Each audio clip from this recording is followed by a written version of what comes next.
ఆయుధాలతో కొట్టి చంపండి అని చెప్పినా, లేదా నిరాహార దీక్ష కూర్చున్నప్పుడు కేసీఆర్ చచ్చుడో తెలంగాణ వచ్చుడో అని చెప్పినా, లేదా ఆంధ్రప్రదేశ్ రాష్ట్రం నుండి నేను ఢిల్లీకి పోతున్నా మళ్ళీ తిరిగి తెలంగాణ గడ్డ మీదనే కాలు పెడతానని చెప్పినా, అది కేసీఆర్ గారి యొక్క ఆత్మవిశ్వాసానికి, ఆయన మీద ఉన్న నమ్మకానికి, ప్రజల మీద ఉన్న నమ్మకానికి ఒక నిదర్శనం. 4 ఏళ్లలో ఇంటింటికి నల్లబెట్టి నీళ్ళు ఇస్తా, ఇయ్యకపోతే ఓట్లు అడగా అనే రాజకీయ నాయకుడు భారతదేశంలో ఎక్కడన్నా ఉంటాడా? ఒక కేసీఆర్ తప్ప ఆలోచించాలని చెప్పి నేను కోరుతా ఉన్నా.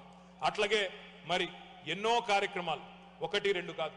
మీకు తెలుసు, రాష్ట్రం ఏర్పడ్డ కొత్తలో ఆనాడు కరెంటు కోతలతో ఆగమాగమైపోయే పరిస్థితి. కానీ కేవలం 6 నెలల కాలంలో విద్యుత్ సమస్య తీర్చడమే కాకుండా 7,700 మెగావాట్ల కెపాసిటీ ఉండే తెలంగాణని ఇవాళ 20,000 మెగావాట్ల కెపాసిటీకి చేర్చింది కేసీఆర్ గారి నాయకత్వం. వచ్చే సంవత్సరం నాటికి అది పెరిగి 25,000 మెగావాట్లకు చేరబోతా ఉన్నది. మీరందరూ ఇక్కడ అమెరికాలో ఉన్నారు, మీకు పవర్ కట్లు అంటే తెలియదు. కానీ భారతదేశంలో ఉన్న మీ చుట్టాలను కానీ మీ బంధువులను కానీ 2014 పూర్వం పరిస్థితి ఏందో అడిగితే, ముఖ్యంగా రైతన్నలను అడిగితే మీకు తెలుస్తుంది. ఎట్లా అసలు 3 గంటలు కూడా కరెంటు లేని రోజులు ఎన్ని రోజులు ఉండేదో మీకు కూడా గుర్తుకొస్తుంది. తెలంగాణ వచ్చినాడు తలసరి విద్యుత్ వినియోగం అంటే పర్ క్యాపిటా పవర్ కన్జంప్షన్ కేవలం 1196 యూనిట్లు. అదే 9 ఏళ్లు తిరిగేసరికి 1196 యూనిట్ల విద్యుత్ కన్జంప్షన్ పెరిగి 2,398 యూనిట్లకు చేరిన విషయాన్ని నేను మీకు గుర్తు చేస్తా ఉన్నా. తెలంగాణలో వ్యవసాయ విస్తరణ ఎంత జరిగిందో, పరిశ్రమలు ఎంత పెరిగినాయో, ఏ రకంగా విద్యుత్ వినియోగం పెరిగిందో దీన్ని బట్టే మనం చెప్పొచ్చు. ఇవాళ మీకు నేను ఇంకొక మాట కూడా నేను గుర్తు చేస్తా ఉన్నా. తెలంగాణ అంటేనే ఒకనాడు పడావుబడ్డ భూములు, ఎండిపోయిన బాయిలు అనే ఒక విషాదమైన పరిస్థితి. కానీ కేసీఆర్ గారు 1, 2 కాదు, విప్లవాత్మకమైన ఇరిగేషన్ ప్రాజెక్టులు, అద్భుతమైన ప్రాజెక్టులు.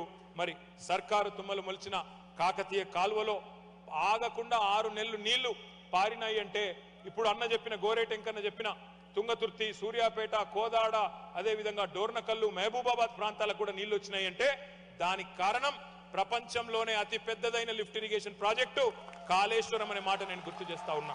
ఇవాళ ఒక్క కాళేశ్వరంతో కొత్త ఆయకట్టే కాదు, శ్రీరామ్ సాగర్ శివాలయంగా మారిపోయిన శ్రీరామ్ సాగర్ కూడా ఈరోజు తిరిగి పునరుజ్జీవ పథకం ద్వారా దాన్ని మరి రివర్స్ పంపింగ్ ద్వారా దాన్ని కూడా తిరిగి జీవింపజేసుకున్నాం. మీరందరూ వినే ఉంటారు చైనాలో 3 గార్జెస్ డ్యామ్ గురించి. 3 గార్జెస్ డ్యామ్ కట్టడానికి చైనా వాళ్ళకి 16 సంవత్సరాలు పట్టింది. కానీ ప్రపంచంలోనే అతిపెద్ద లిఫ్ట్ ఇరిగేషన్ ప్రాజెక్టు మన తెలంగాణలో మన కేసీఆర్ గారి నాయకత్వంలో 4 ఏళ్లలో నిర్మించిన ఘనత మన ప్రభుత్వానికి అనే మాట నేను మీకు గుర్తు చేస్తా ఉన్నా. ఇది ఎందుకు చెప్తా ఉన్నా అంటే, కొంతమంది మూర్ఖులు తెలిసి తెలియక మాట్లాడుతున్నారు. కాళేశ్వరం కూలేశ్వరం అయిపోయిందని మాట్లాడుతున్నారు. కానీ వారికి తెలియని విషయం ఏమంటే, 45 లక్షల ఎకరాలకు నీళ్లు ఇచ్చే ఒక జల అక్షయ పాత్ర కాళేశ్వరం. గోదావరి జలాలను ఒడిసి పట్టి 80 మీటర్ల స్థాయి నుంచి సముద్ర మట్టానికి 618 మీటర్ల పైకి తీసుకుపోయే ఒక అద్భుతమైన ప్రాజెక్టు కాళేశ్వరం. కాళేశ్వరం అంటే ఒక్క బ్యారేజ్ కాదు, కాళేశ్వరం అంటే 3 బ్యారేజీలు, కాళేశ్వరం అంటే 19 రిజర్వాయర్లు, కాళేశ్వరం అంటే 21 పంప్ హౌజులు, కాళేశ్వరం అంటే 203 కిలోమీటర్ల సొరంగాలు, కాళేశ్వరం అంటే 1531 కిలోమీటర్ల ప్రవాహ కాలువలు, 141 టీఎంసీల స్టోరేజ్ కెపాసిటీల సమాహారం కాళేశ్వరం. నేను ఒక్క మాట మిమ్మల్ని అడుగుతా, ఇక్కడ ఉన్నారు మీరందరూ, చాలా మంది ఇల్లు కొనుక్కునే ఉంటారు అమెరికాలో. అమెరికాలో మీరు ఒక ఇల్లు కొనుక్కుంటారు, కొనుక్కున్న తర్వాత 2 ఏళ్ళు 3 ఏళ్ళు అంతా బాగానే ఉంటుంది. 3వ ఏట చిన్నగా ఎక్కడెక్కడో ఒక మూలల, ఎక్కడో ఒక అర్రలో మరి ఒక చిన్న చోటు నుంచి లీకేజ్ స్టార్ట్ అయింది అనుకోండి, మొత్తం ఇల్లు గులగొడతారా లేదా రిపేర్ చేసుకుంటారా? ఇవాళ మేము ఈ ప్రభుత్వాన్ని, తెలంగాణ ప్రభుత్వాన్ని అడిగింది అదే. 371 పిల్లర్లుండే 3 బరాజుల్లో 2 పిల్లర్లకేదో నష్టం జరిగితే మొత్తం ప్రాజెక్టే కూలిపోయింది, ప్రాజెక్టే వృధా అయింది అని చెప్పి వృధా ప్రయాసపడుతున్న ప్రభుత్వానికి తెలంగాణ రైతుల తరపున, తెలంగాణ ప్రజల తరపున, మొత్తం ప్రపంచంలో ఎక్కడ ఉన్న తెలంగాణ వారి తరపునైనా వెంటనే వారికి చెప్పేది, ఈ బద్నాం క్యాంపెయిన్ ఆపండి, ఈ విష ప్రచారం ఆపండి, ఉన్న అద్భుతమైన ఈ జల అక్షయ పాత్రను సద్వినియోగం చేసి మీ చప్పట్లతో తెలంగాణ ప్రభుత్వాన్ని కోరుతున్నాం, వెంటనే తిరిగి దాన్ని ముందుకు తీసుకొని పోవాలని కోరుతా ఉన్నాం. ఒకనాడు 3 HP మోటార్ నడపడానికి కూడా అవస్థపడ్డది తెలంగాణ రైతులు. 3 HP మోటార్ కూడా నడిచే పరిస్థితి లేదు తెలంగాణలో ఒకనాడు. తెలంగాణ రాష్ట్రం ఏర్పడక ముందు. అట్లాంటి తెలంగాణలో ఇవాళ 140 మెగావాట్ల బాహుబలి పంపులు గర్జించి అటు పాలమూరు రంగారెడ్డి ఎత్తిపోతల పథకంలో గాని ఇటు కాళేశ్వరం పథకంలో గాని అద్భుతంగా నీళ్లను, కృష్ణా నీళ్లు గాని గోదావరి నీళ్లను గాని అద్భుతంగా మన బీడు భూములకు మళ్ళించినాం. అట్లాగే దక్షిణ తెలంగాణకు వరప్రదాయిని అయిన పాలమూరు రంగారెడ్డి ఎత్తిపోతల పథకం కూడా 90% పూర్తయింది. కేవలం ఇంకో 10% మాత్రమే మిగిలింది. కానీ దాన్ని పూర్తి చేస్తే కేసీఆర్కి మంచి పేరు వస్తుందని చెప్పి చేస్తలేరు. కానీ చెయ్యాలని చెప్పి కూడా మనం కోరాల్సిన అవసరం ఉన్నది. మీకు ఒక్క మాటలో చెప్పాలి అంటే, ఒకనాడు దాశరథి గారు నా తెలంగాణ కోటి రతనాల వీణ అన్నారు.